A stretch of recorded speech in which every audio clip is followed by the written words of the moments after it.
Good evening, El Paso. Welcome to Philosophic Dialogues from La Frontera, where we share the fun of the big questions with you. My name is Dr. Kim Diaz, and I teach philosophy here at EPCC. And my name is Jules Simon, and I'm a philosopher and teach philosophy at the University of Texas, El Paso. These last interviews that we've held, what we've done is explore the fronteras between philosophy and various disciplines. We've spoken with scientists, people who do political science or politics, as well as literature writers. What is the difference between philosophy and these different fields? And today we have Professor Campbell. Professor Campbell earned his PhD degree in anthropology from the University of Wisconsin-Madison with a dissertation thesis on Zapotec Ethnic Politics and the politics of culture in Kim? Juchitán. Juchitán. Juchitán. Oaxaca, 1350 to 1990. He's been at the University of Texas at El Paso since 1991 in the Department of Sociology and Anthropology, where he worked his way up the academic ranks to become full professor and has served as chair of that department since 2014. He's published 7 academic books from 1993 to 2021, including single-authored, edited, and co-edited volumes. He's also published 70 scholarly articles, book chapters, and essays, several of them co-authored, but all of them focused on borderland issues such as narco-violence, post-colonialism, Chicano culture, and immigration studies related to the El Paso, Ciudad Juarez Borderland, but also ethnic and indigenous studies from other areas in southern Mexico, specifically the Zapotec Peoples from Oaxaca. To conclude our introduction, I would like to read the Google Books review of your most recent work, Downtown Juárez, Underworlds of Violence and Abuse, which was published by the University of Texas Press in 2021 and was written during and the publication of it supported by your appointment as the Endowed Professor of Western Hemispheric Trade Policy Studies, an endowed position you have held since 2018, and that's ongoing until 2024. Is all that right? Yes, it is. And so this is the review of your book, Downtown Juárez. So, quote, Ciudad Juarez, Chihuahua, Mexico, is still one of the most violent cities in the world. It is the Mexican community most affected by the Mexican drug war. The drug war is not an officially declared war, but a roughly 15-year period of massacres, gun battles, assassinations, and other crimes that have claimed about 200,000 lives and left 30,000 people missing. The main participants in these conflicts include drug cartels, gangs, the Mexican military, police forces, and common criminals. At present, there is no indication that this war is slowing down nationally or in Juarez. This book, your book, is an ethnographic study concerned with all of the above as manifested in the violence and moral depravity in the bars, streets, brothels, and neighborhoods of downtown Juarez. The central figures are sex workers, addicts, drug dealers, enforcers, barflies, bar owners, human smugglers, migrants, unemployed or underemployed workers, expatriates, street vendors, and others who make their living hustling in the streets and along the borderline. Through oral histories, contemporary interviews, and observations made over a 28-period field research, Professor Campbell explores the ways in which violence and abuse play out at the street level in specific cantinas, barrios, brothels, and drug-selling plazas. After critiquing the main theories propounded to explain Mexican drug violence, Campbell presents his own synthetic theory, Synergistic Violence, which focuses on how violence becomes normalized and naturalized over time and is not specific to Juarez or Mexico. He then offers chapters about the history of Juarez and takes the reader on a tour through present-day downtown Juarez. Subsequent chapters are devoted to the bars and brothels where sex and drugs are exchanged, to the violence that comes with life in those bars and brothels, to human smuggling, to a battle between one local gang and the local police, and to one particular sex worker. The final chapter circles back to the theories he introduced at the start of the book and how they relate to the ethnographies and oral histories of the preceding pages in an Arendtian Banality of Evil. Thank you for being here. Thank you, Jules and Kim and EPCC as well. And I think there's nothing more for me to say. You pretty much said it all. Yep, you could show us the book though. So we have a list of questions. Sure. And after that very kind of detailed introduction to your book, I think part of what's going to go on as we proceed is coordinating our general questions Yes. about science and Yes. social science with the kind of concrete work you do, kind of concrete empirical work you do Sure. and have done. So I want to start out with a really general question. Sure. And then a sub-general question, like what is science for you? And how is anthropology your specific discipline? How do you consider it a science? I actually do consider anthropology a science. Many anthropologists do not. In fact, there's been a huge war in the field of anthropology over the last 30 or 40 years, and especially biological anthropologists have split off from cultural anthropologists because they felt that many cultural anthropologists were more concerned with a kind of artistic or philosophical display of brilliance rather than producing a kind of scientific study that could be verified and could add to the annals of science in an empirically provable way. Mm-hmm. So anthropology is a field that is divided over whether it's a science or not, especially cultural anthropology, where many people feel that even politics are more important than being rigidly scientific. That what we should be trying to do is struggle for the improvement of people's lives, whether or not you call that scientific or not, a kind of advocacy anthropology. I personally feel we should advocate for the rights of people, of course, of women and men and people of all cultures, genders, whatever. But I do think that what we produce is a kind of study, whether it be an article or a book, that hopefully is a realistic and fairly accurate representation of how people live and what motivates that life and what theoretical explanations could be used to explain that life in a way that other people reading that book or article could recognize a certain truth there, a partial truth. Because I don't argue that anthropology has all the answers and that my book explains everything, for example, there is to say about Juárez. No, it's one person's perspective. But the scientific part of it is that it should be something that's convincing to readers in a way that if they go and do the same things that I did and see the same people and so on, that they would probably come to the same conclusion. So in that sense, I feel that anthropology is and should be a science. It's producing knowledge that in a way is verifiable, it can be checked, and adds to our body of existing knowledge. I think that the other way to disqualify anthropology as a science and say we're just doing politics or a certain interesting representation of an artistic type about people is a kind of dead end. If that's what anthropology is trying to do, I think we're not going to get anywhere because people that read anthropology want to try to understand the world that we're a part of. So in that sense, I would say that anthropology is a science. Well, just to follow up on that, with going along with the second question here, it seems like you've already developed a very kind of conscious way of practicing anthropology as a science, right?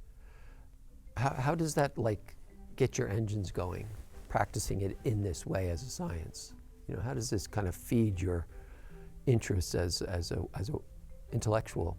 I guess I would have to go back to my hometown. I grew up in a small town in the state of Idaho, very isolated, very beautiful mountainous region, close to the Canadian border.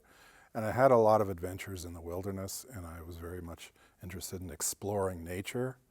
But having grown up in a small town, I really wanted to be around people more and be in big cities. And so when I graduated from college with a degree in anthropology and I was a hippie, the natural thing to do was to hitchhike and take a bicycle. I actually rode a bicycle from my hometown down to San Diego, then hitchhiked into Mexico and took trains and buses and hitchhiked to Mexico City, got a job as an English teacher, made Mexico my home, and I just fell in love with Mexico. It seemed to answer all my problems, existential, personal, emotional. Mexico was such an alternative to American life that I felt had become so materialistic and consumer-oriented, and I found alienating. And Mexico was the opposite. And I mean, I romanticize it, but I fell in love with Mexico, and my whole life since then has been focused on research on Mexico and in Mexico. And so to get to your question about how I go about, I guess, practicing the science, is to try to understand particular problems in a Mexican context. So initially, I lived in Mexico City, at that time the largest city in the world, but I met a woman from Oaxaca, Mexico, a southern indigenous state, And I ended up doing research there for 20 years, mainly with the Zapotec peoples of Oaxaca, one of the great ancient cultural traditions of Mexico, but also a very vibrant contemporary culture and people. And so I have a child from Oaxaca, my daughter Ruth Campbell, and Oaxaca was the first half of my career, essentially, and what I was doing at the time was trying to understand especially a radical political movement in Juchitán, Oaxaca, that was opposed to the pre-government that dominated Mexico for about 60 or 70 years. And so I was really interested in this idea of radical political change, and especially by indigenous people that were promoting their own culture at the same time. So for an anthropologist, this was like Shangri-La. I mean, it couldn't have been better. Beautiful, exotic customs, wonderful food, ancient tradition, and yet this very righteous political movement that was going on at the time. So in a way, I fell in love with Oaxaca, and that became what I did for many, many years. And I wrote books trying to explain the struggle of the Zapotec people to create a kind of independence and autonomy and persist as a somewhat separate indigenous group within the country of Mexico. But I guess we could connect my research to El Paso and Juárez, because I came down here as a professor in 1991. I continued to do my research in Oaxaca, but eventually living here, I made a kind of transition from studies of interior Mexico to studies of the US-Mexico border. And to be honest, I always found Ciudad Juarez a lot more interesting than El Paso, as much as I love El Paso. And so little by little, just I'd go to Juarez, and eventually I decided, well, maybe I need to start doing research in Juarez. And this is kind of long-winded, but I think it helps explain why I'm doing the kind of work I do. And ultimately, about 20 years ago, I felt like the key issue in Juarez was the horrible violence that was happening. The killings of women, the rise of drug cartels, the expansion of homicides from 100 or 200 up to 800 and then into the thousands. And so, to me, the fundamental issue was not just poverty in Juarez or bad government or mistreatment by the United States, but just the high levels of violence. And so my recent book, Downtown Juárez, is trying to get at the roots of that violence. What's causing that violence? What kind of explanation, what kind of scientific anthropological explanation can we come up with? So anthropology has given your life a lot of direction. What would you say is the best thing about being an anthropologist? For me, the best thing about it is that I can spend a lot of time talking to people and hanging out with people and living with them and among them.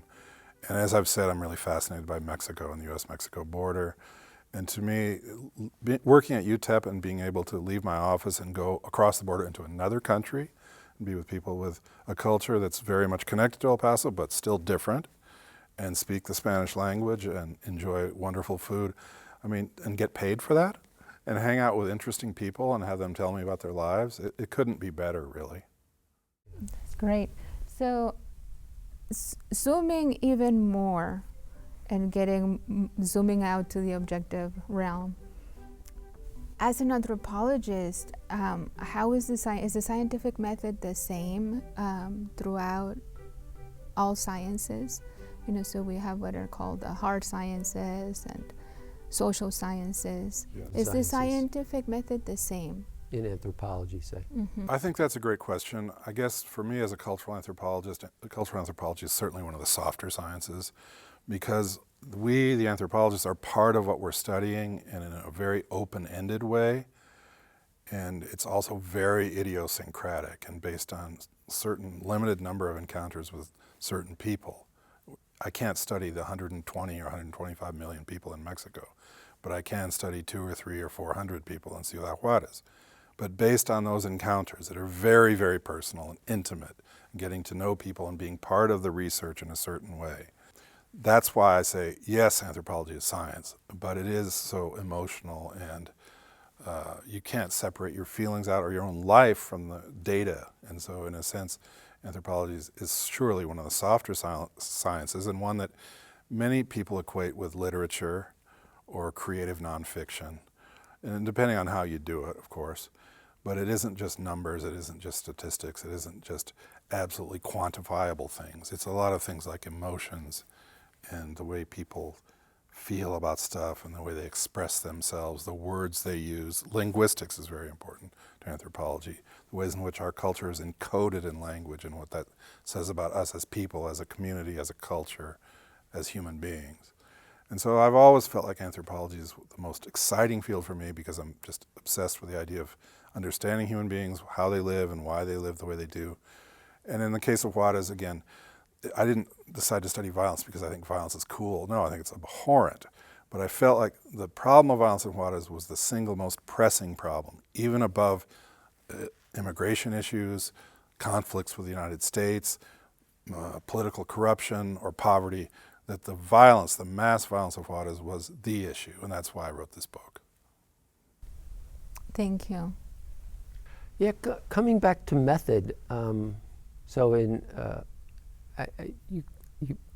know this about me. I'm a phenomenologist, and it's a subdiscipline in philosophy, and in phenomenology, there's the same sort of methodological parameter where to get at some area that I'm concerned with, some phenomenon, it might be the case that just 4 or 5 people would suffice for my study. It doesn't have to be 20 or 40, which bothers the hardcore scientists, right? There's not enough sample size, right? But similarly with what you're describing here, you come across that same sort of, I'm sure you come across that same sort of challenge. You're only talking to a handful of people. What kind of, projections can you make that are going to be valid scientifically from just talking to so few people, right? How do you address something like that, Well, to some degree, the reader has to take it on faith that I actually did go to Juárez and I did hang out in these places and I did interview these people and I'm accurately, fairly representing what they said and what they did. That what I'm saying in some sense is true. But that's really not enough. My truth has to be persuasive. That is, it has to be rhetorically, intellectually satisfying. My explanation should be one that others who read my book will say, yes, that makes sense, you're right. Otherwise, to me, it's not a solid scientific thing if my interpretation is so idiosyncratic and so out of the realm of what the people themselves that I talk to in Juárez, let's say, would consider to be true. So anthropology is a complicated audience in the sense we have the scientific readership of professional anthropologists. We have a popular audience of people that read books because sometimes anthropology is accessible to common readers, unlike, say, maybe some more arcane fields, like philosophy, depending on who's doing the philosophy. But also that people that you're studying, whether it be in El Paso or Houston or Juárez or China, if they were to read the book, that hopefully they will also agree with it. So you have to satisfy a lot of different readerships and audiences, which I think is a really good check on the quality of the work, because if people from these different milieus find it a convincing explanation of things or description of things, then one might say there's a kind of partial truth or a kind of scientific validity to it. I wanted to kind of riff off of what you said about phenomenology, which I absolutely agree with, that anthropology is very much a phenomenological discipline. But the way I practice it, and in terms of methodology, in my book I describe my wandering methodology, which may or may not be valid, but it's one that I link to my childhood in Idaho and traveling around in Montana and Washington and Alaska, this desire to wander and explore what's on the other side of the next mountain, right? And so in my field work, whether it was in Mexico City or Oaxaca or Juárez, I'm always kind of wandering the streets. That's always the way I've done it. It's less planned out. It's not like I have this case study where I'm going to go sit down with 10 people today and talk to them each for a half hour, an hour or something. No, I'm going to go for a walk and I'm going to go stick my head in this bar and see who's there, or go around that corner to that marketplace, or talk to these people that are coming down the street and see where it takes me.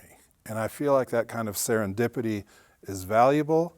I don't know if it's necessarily scientifically solid, but it works for me. I feel like what justifies this methodology is what you produce. And if that serendipity and that wandering leads to something interesting, then I think it is valuable. So I've always liked that, and I think Juárez, especially Mexico City too, any big city is great for the wandering thing. And of course, Walter Benjamin developed the flaneur, or I'm not sure how you pronounce the word. And this is similar to that, but for me it was this sort of organic, homegrown idea of, I'm sort of, I guess, have ADHD, but I just want to keep walking and exploring and talking to new people and seeing what's up, whether it's predictable or not.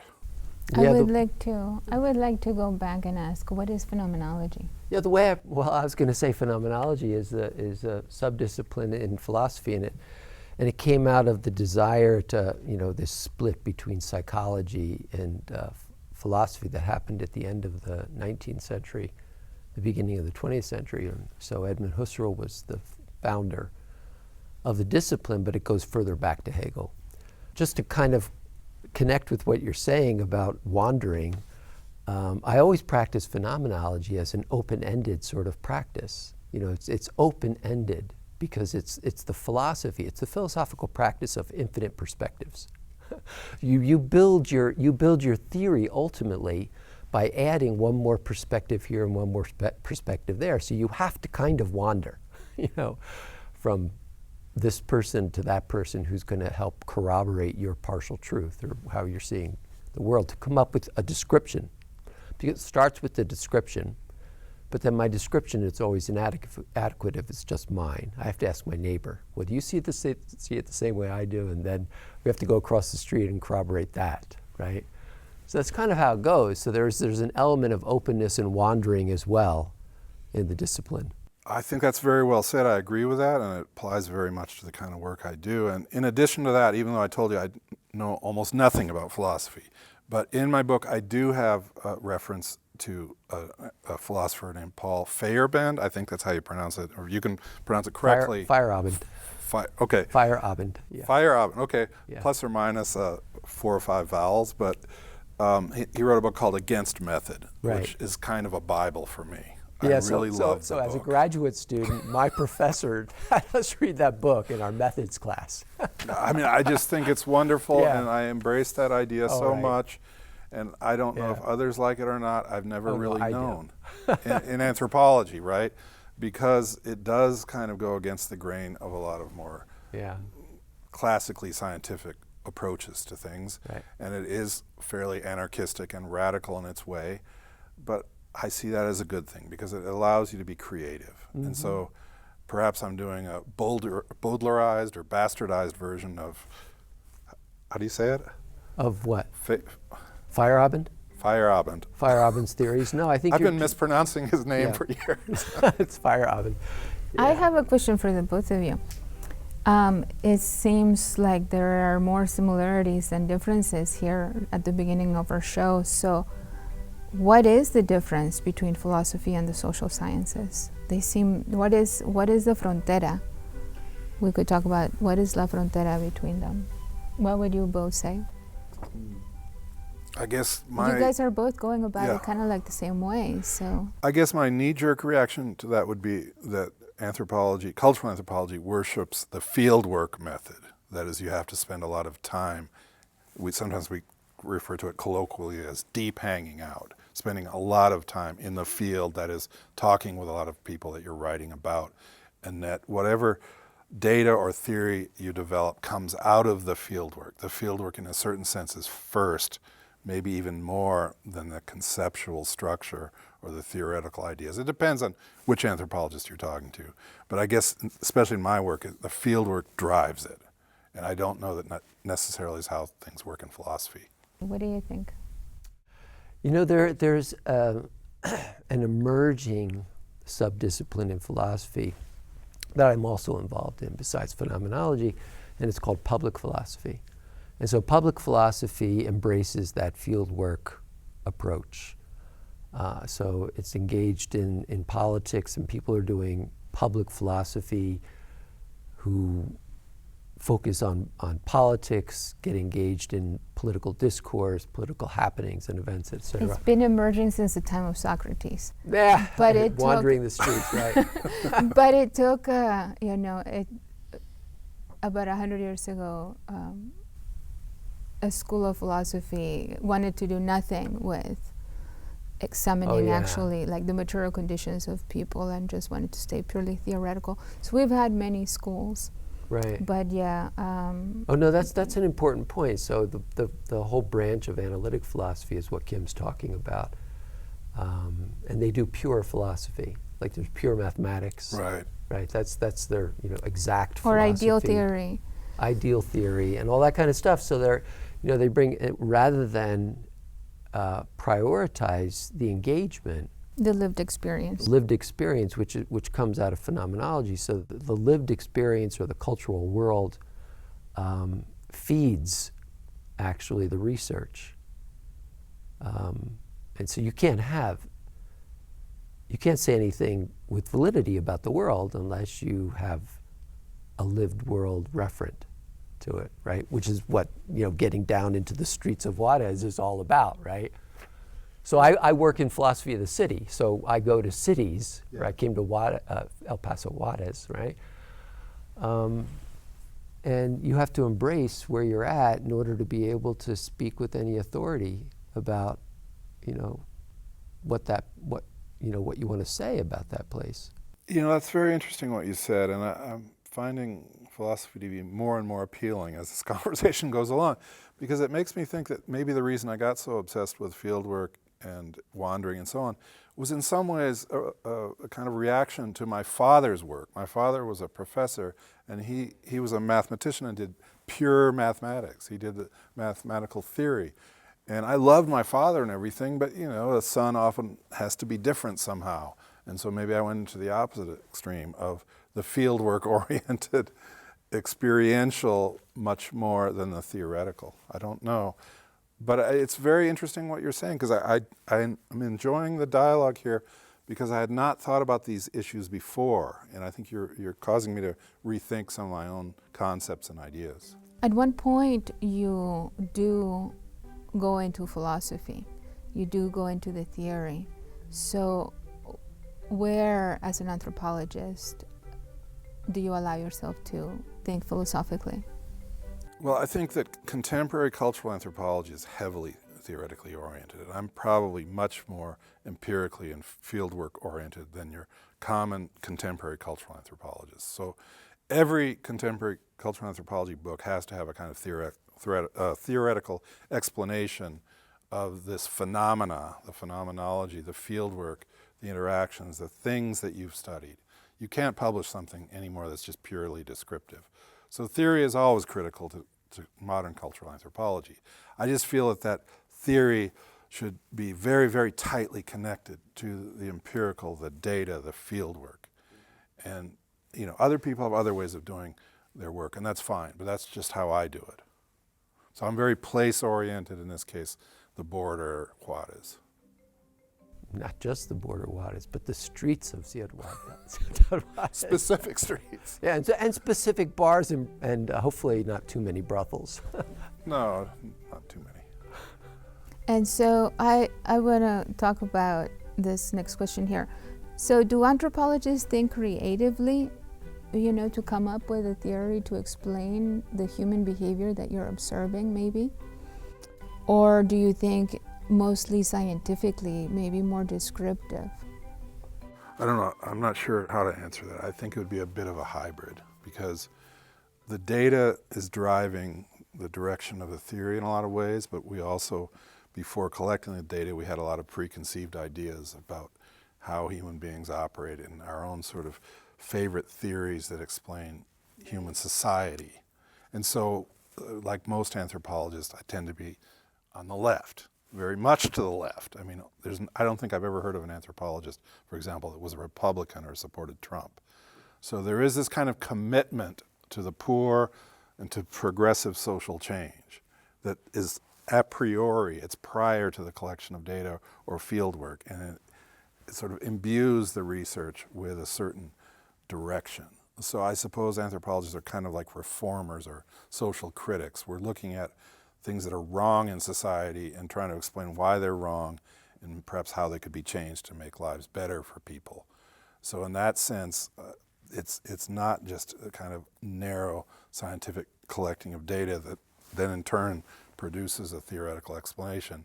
There is, I think, this kind of assumption that we're about trying to somehow make humanity better, that humanity is flawed and our research is going to encounter new information that can help us as we try to understand those flaws and perhaps improve the human condition in some way. I thought that's a great answer to the question, because the creative part is coming up with some way to create some kind of transformation of a bad situation, right? And in your case, early on in your book, you coined the phrase synergistic violence as a way to creatively understand the multiple causal origins of the violence that's going on the street, right? Did I capture that well? Yes, I think so, because I was reacting to a certain obsession in a lot of studies that tried to explain the violence of Juárez, primarily in terms of what are called the femicides, the killings of women, or would, let's say, blame the maquiladora industry for creating social inequality and poverty, or the studies would blame the United States for its dominance and imperial and colonialist relationship to Mexico. All of those things are valid and important, and also corruption within the Mexican government, let's say. But there are many other factors, and I just didn't want to oversimplify it and fall into these predictable explanations. I wanted to look at the multiple causes, which also include the rise of criminal cartels that are sort of sui generis and beyond just the fact that the U.S. consumes a lot of drugs and Mexicans produce them, but that these criminal organizations and entities take on a life of their own. And you have, of course, this problem of the U.S. selling arms that get into Mexico. And we're very much responsible and to blame for all the heavy weaponry in Mexico that's used to kill people. But I feel it was also necessary, because most anthropologists don't want to talk about the people doing the killing and the fact that most people being killed are poor, and they're also being killed by poor people. And so a central part of my research was to try to explain and understand that dilemma. Why are poor people killing other poor people just like them? And essentially, the idea of synergistic violence is that this violence is produced by these incredibly complex circumstances of poverty, inequality, bad government, U.S. immigration policies that doesn't allow escape hatch for people to work in the U.S. and send back money. You have machismo. You have all these factors combining. But as a result, you have this victimization of poor people that then have very, very few options in life. And they are harshly treated, and they often go into criminal activity. And so in order to explain that, that's where I brought in a bit of the philosophy. And again, I'm going to mispronounce the name of a famous philosopher, but I would call her Hannah Arendt. And she, of course... That's fine. That's how I call her. I mean, she's most famous, among other things, for the idea of the banality of evil, which I feel is a concept that is very useful here in understanding how victimized people become victimizers, and that the reason why people are committing acts of violence in Juárez and in Mexico and wherever you find it is not because of their genetics or because of their culture or their ethnicity or because of their gender, but because of these horrible circumstances, in the case of Juárez, that I call synergistic violence, that produce a person who has few options in life, engages in crime, carries out, that violence is practiced on them, and then they carry out violence on others. Okay, but the attempt here is not to blame the victim, because I even say in the book, I could be one of these people doing this. You could, Jules. You could, Kim. Any person faced with horrible circumstances, and that's why Hannah Arendt's theory is so valuable. Banality of evil gets you beyond the individual and understands how structural processes, economic, political, cultural, whatever, produce people that are violent rather than it being the other way around. Yeah. Oh, that's it's a great way to capture Hannah Arendt's theory too, because it's transposed into the streets of Juárez, and the banality of evil is something that you can use as a philosophical concept, which is what she comes up with, to understand how you're conditioned by your circumstances, and that you're going to choose evil if that's what you're surrounded with, right? And that your options are so limited. And I want to ask, yes, but I want to ask this follow-up question. So one of the philosophers that we were talking about earlier, in the analytic school, somebody asked them, would you ever take a position so strongly that you would die for it? As Socrates did, right? And he says, no, this is Bertrand Russell. I could be wrong, right? I mean, I could change my mind. I could be wrong. And it seems to be a fact that we humans are fallible. So I'm just wondering, because I'm seeing competing forces. The science is very deterministic. It's explaining, describing phenomena, and trying to replicate experiments as much as possible to come up with theories, right, about them, about what is happening. And yet there seems to be agency in humans, even though we are a bag of chemicals that are bound by laws of nature, we still have agency. How do you account for that as a social scientist? How do we account for the fact that we are fallible, we make mistakes, and sometimes maybe we learn from them? Sometimes it takes us a few times, right? But humans learn, and we can change. Yeah, I think that's a really heavy question, but it's a very good one. And I think one of the ways I would answer that would be to say that in anthropology, we've always had in social sciences this debate about what is more important, structure or individual agency, like larger social structures like governments and the economy, all or the structures that are creating these conditions in Juárez, right? Yes, and I think the hope there is that because there is human agency, we can change all the causes of this violence. And Juárez in 50 years hopefully will be a much happier and safer place. And if you look at the history of Juárez or Mexico or the United States or wherever, you'll find periods of peace and stability and order. And Juárez is going to get there. And it's not the fault of the people of Juárez that the place is violent. It's the fault of these factors that I refer to as synergistic violence. But they do play out in ways that cause many individuals to engage in violence. And that's what we need to attack. And I feel like if we can understand that, what is causing people to use that agency for bad things, well, we can maybe at some point change the structures enough such that the agency of individuals is for much better things in Can life. it be both? Yeah, and one or the other? Right, we need to change structures and we need to change individuals. But the main thing is I'm not blaming the victim here. I'm blaming these big, heavy things like the tremendous corruption of the Mexican government, the unequal social structure in Mexico, the ways in which the United States really has pillaged and exploited Mexico, gender violence, machismo, all these factors, okay? But given all that, though, we will overcome. People in Juárez will overcome, just like it seems like the Ukrainians are going to probably defend their country to the extent that Russia's going to have to back off and leave most of the country in the hands of Ukrainian people themselves, and that's wonderful. And at some point, things will change in Juárez, and the people themselves will change things that people won't talk about Juárez as being one of the most violent cities in the world. But right now we're stuck in that, and so the purpose of the book then was just to try to explain that. And I'm not saying it's the only explanation. Other people have written very fine books talking about this as well. But this is what I felt was important for me to do, living on the border, living in El Paso, not just enjoy the life of Juárez or talk in predictable terms about what's happening, but try to come to a new explanation of this violence. So that's the hope of the book, is that understanding it, we can change things for the better. Yeah, and I was reading the introduction. I didn't read the whole book, but there's already signs of some of that hope in the ways you describe Juárez as being this having multifarious sorts of dimensions, right? There is a national university. It's a well-to-do city, actually, and there's an incredible complexity in the different kinds of neighborhoods that are there.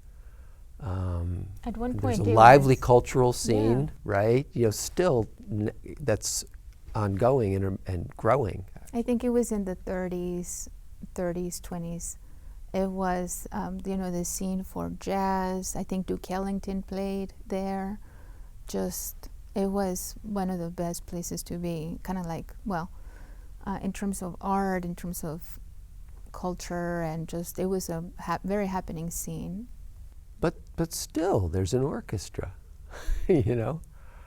And they have art Right. going on, right? All kinds of. Yeah, no, Juarez is a city of incredibly talented, hardworking, creative, fun-loving people. It's just, but people should not have to live in fear of their lives being exterminated by a cop or a common criminal or even a border patrol agent. So there are ways in which border settings often are more violent. That's not something we have talked about very much in this discussion, but of course Tijuana is one of the most violent cities in the world. And a lot of it has to do with the inequalities of the richest country in the world being right up against a country that it's already colonized and exploited, but continues to do so in very unequal economic relations. So certainly Americans have a lot of responsibility and blame for the violence in Juarez, the violence in Tijuana, the violence in Mexico as a whole. If there weren't so many American guns in Mexico, the levels of violence would be much lower.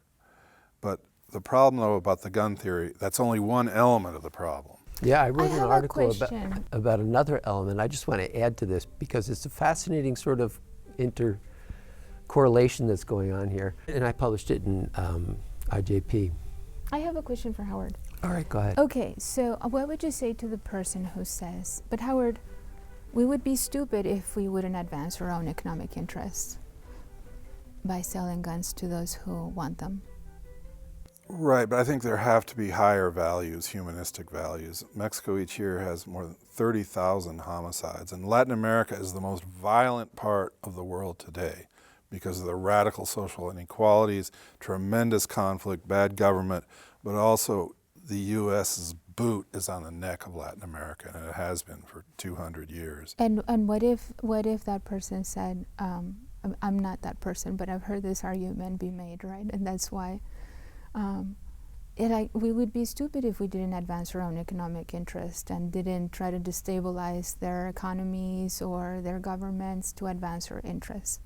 But there might be another way. I mean, if Mexico were stronger economically and politically, then the people would be better off and they would be buying more American goods. They would be coming to the United States and working more and buying more, and there would be even more interaction between the two countries. This could be a symbiotic relationship instead of a parasitic one as it is now, which the United States is sort of taking advantage of Mexico. And I don't want to make Mexico out to be, oh, pobrecito, you know, it's just a pathetic country. It's not. It's one of the better countries of the world economically, and it has, in spite of in spite of corruption, there's a certain strong element of democracy in Mexico. It's a very, very vibrant place in terms of the arts and writing and. These are questions that I think about myself, right? So this is why I'm asking you. What are we going to do about the Mexican corruption in the government? Is there anything to be done, right? Structurally, maybe not, but individually? That's a tough one. I think it's up to Mexicans to change their own internal political system, but the United States has always backed the bad guys in terms of Mexican politics, and that hasn't changed very much for at least 100 years. The United States completely propped up the PRI. Then we decided, well, the PRI's kind of run out of its time, so we'll support Vicente Fox of the PAN, but many of us don't think that was an improvement. Mexico now has somewhat of a leftist president, which could be very encouraging for people like me, but I don't feel that the country as a whole is progressing the way it should be. And I think to get back to your initial question about, well, shouldn't the United States just pursue its own interests? But it seems like we could pursue our own economic and political interests by making Mexico stronger and its economy stronger that would benefit our economy, and not just use it as a place for cheap labor for factories or cheap market for goods, but to have a vigorous country roughly at the same economic level the United States would benefit both, like Europe, maybe. Right. Right? That's what I meant. I mean, if Germany and France are strong, they're helping each other. Right.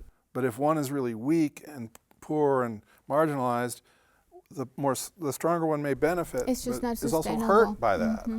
Right? It's not sustainable. The other thing is the United States and Mexico are so intimately related. At this point, there are like 50 million people of Latino descent, mostly Mexicans, in the United States. Millions of Americans live in Mexico. We can't live without the other. It's a kind of dysfunctional marriage. And so let's try to make it more functional. Let's make it a better marriage. It's a very dysfunctional family, too, because so many of us are Chicanos and culturally saddle both cultures, you know.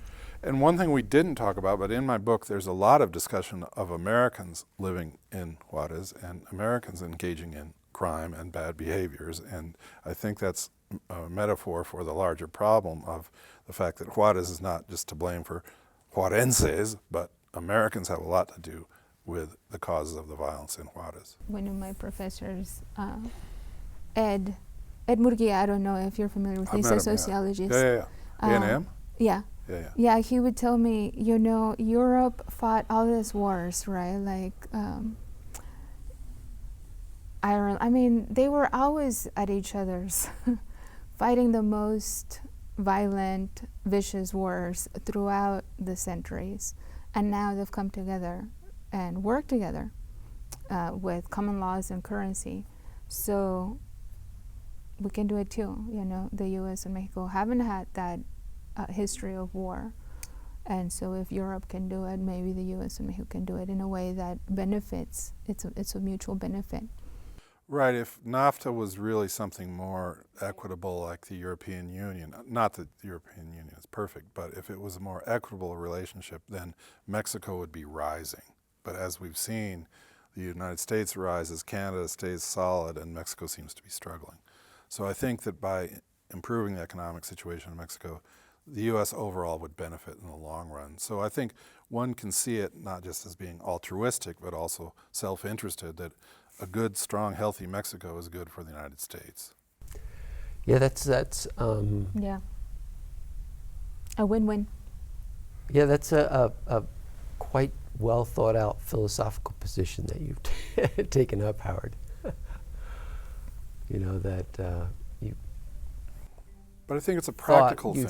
Yeah, but you've thought through the kind of, or lived through it. It's the ethical thing. It's the the practical ethical and it's the thing to ethical do, right? thing. And we have a question in here. We went off over here. Oh yeah, getting towards We the started dialoguing. What is the relationship between ethics and anthropology? Because you're not just describing. I mean, you are describing, but you have a goal. Yeah, and you even said, you know, originally, you know, anthropology comes out of this interest to understand the world in order to diagnose and then hopefully make it better. Yeah, I mean, I think anthropology is kind of a utopian field, even though we tend to be, as people, anthropologists tend to be cynical and criticizing the government and all kinds of aspects of society, but deep down we want to see humanity prosper and we want to diagnose the problems of people and societies and somehow lead to a better world. I mean, it's not bad, I think, to be naively utopian in that way. I mean, the alternative to be cynical and negative is not good. Mm-hmm. No, I like that. That's really good. I want to come back to this, the fallibility, because so you're aware as a social scientist that you're fallible, and that you're being subjective, and that you are in some ways. I mean, you can't separate yourself from the observation that you're making, right? So how do you because I love Marxism, I love feminism, you know, explanations, right, of this is why this person is behaving this way, because of their limited possibilities, right, as a woman or as a brown woman. But now, how do you keep that in check, right? Because I could be wrong, and I could be coming down with my theoretical umbrella, and like Kant would, Immanuel Kant, right, with, what was the name of that? This really long-winded way of saying, we always already categorize our reality in terms of space and time, the 12 categories. Mm-hmm. There's no escaping it. But yet, how do you try to be aware of that as a scientist and be objective and be aware that you're fallible? Is it possible? I mean, I think that's a pretty heavy question. It's a really good question. I'm not sure what the answer is. And I always blame him for coming up with the long-winded questions. So. But I guess the way I would respond to it is the way that the writer, the very popular, famous writer Stephen King responds when people praise him or attack his books. he says the way to keep his ego in check is his answer, his reply is always, "You may be right." In other words, my book may suck, or it may be brilliant, but it's not for me to decide. Oh, yeah. And so I think your question is a good one. We need to accept our fallibility as scholars and understand we may be wrong. But that's okay. I mean, what we have to do is try our best, produce something that we hope is good and others like. But yes, it may be erroneous too. William James says that chase truth instead of trying to avoid error. Yes, I absolutely agree with that. That I think is a wonderful idea. Do you have questions for us? Because we've been asking you all these questions. I guess if we look at fields like anthropology that are kind of holistic and all over the place, but so is philosophy too, and I think people in their own fields have a tendency to think we're the broadest or the most general, or we deal with all aspects of humanity. But from your perspective, what would be different overall between anthropology and philosophy if we want to make distinctions like that? Because I think, like Karl Marx said, we shouldn't have all these academic disciplines divided up like that. We're all studying essentially the same thing. So whether you call yourself a geographer, an economist, or philosopher, or anthropologist, doesn't matter. But the fact is, in the modern academic world, we do make these distinctions. So I guess my question would be, how would you distinguish your field from mine? We're way more prescriptive. Just my quick one.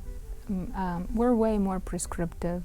It seems to me that social scientists hold back on prescribing behavior. They describe and then they make suggestions, right? Yeah. Policy suggestions to change. We're way more normative and prescriptive.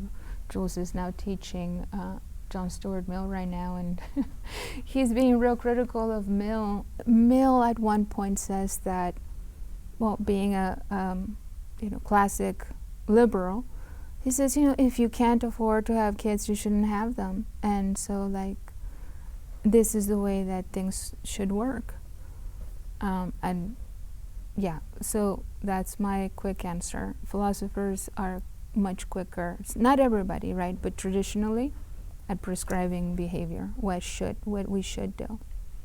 Well, and then there's the universalizing aspect too, right?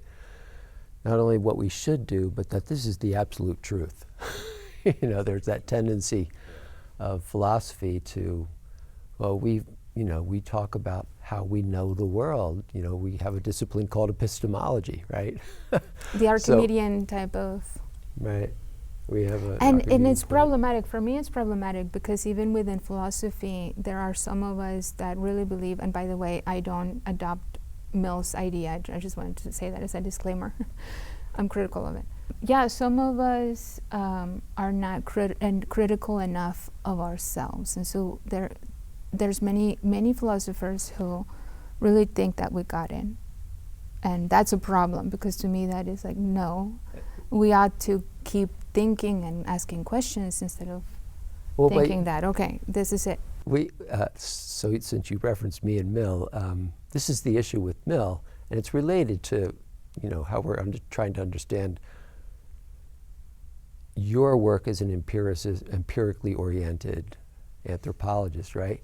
But Mill is utilitarian, and so he keeps coming back to his theory and hammering it in one way or another that we can reduce everything to just a nexus between pleasure and pain, right? Everything can be reduced to that. All the ways that we look at the world in whatever prism, right? And so, there's problems with that kind of a perspective then. With reducing. With that reduction, even though, he goes on and he's out of that, he can talk about taxation and, the very issues that were going on in the world at the time because he was serving on boards that advised the parliament, people. Right? He was in the parliament, yeah. And he dealt with capital punishment, had a speech on capital punishment. But it always comes down to this reductive formula, and then as opposed to offering, say, a theory called synergistic violence, which you're offering it, this perhaps is a helpful way to think about things, provides another viewpoint, right? But once you offer it, then it's out of your hands in some way.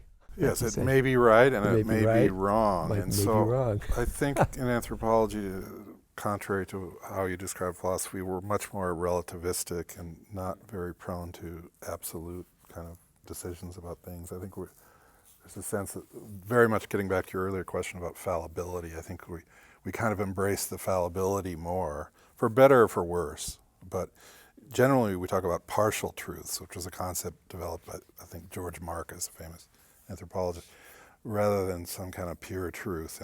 And there is this sense that each culture somehow might have a different way of looking at something, so there's really no one culture that has all the answers. And so if we're anthropologists or Western philosophers, we can't possibly have all the answers because there's a Chinese philosophy or a Chinese culture, that there's myriad ways of thinking about things and we can't really prioritize one.